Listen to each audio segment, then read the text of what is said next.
I would say that it's the almost legalized form of corruption that's inherent in our political system. We have people who are called lobbyists, so they're people who represent the interest of companies. So, like pharmaceutical companies will have these people try to persuade Congress to vote one way or another to benefit them.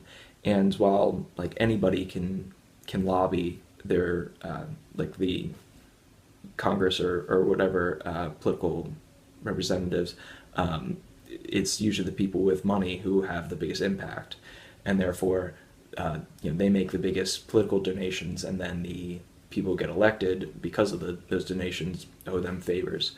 So that's legal to a certain degree. There's lots of stipulations, but there's also lots of loopholes. So I'd say that's probably the most typical form of corruption.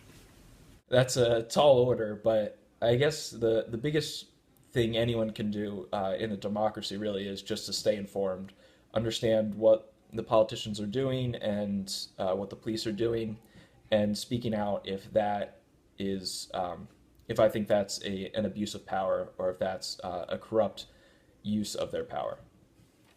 I'm sure that some do. If you take any group, I'm sure that some people do. And there have been definitely cases of this recently.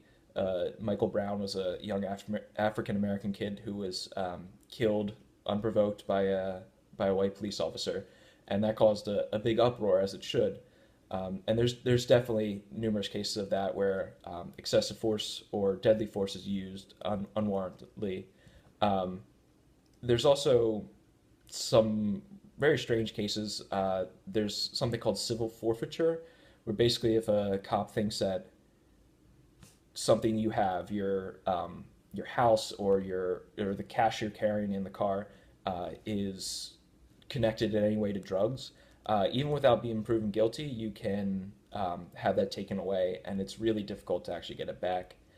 That's just something I've read about recently, but I don't know how often that occurs, but that's a really, really bad way for people to abuse their power.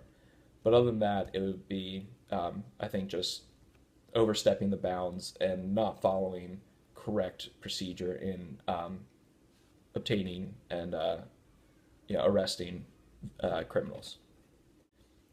I don't think so. Nobody, again, firsthand, maybe just like a trickle down effect from some bigger political corruption, but nothing I can point to firsthand.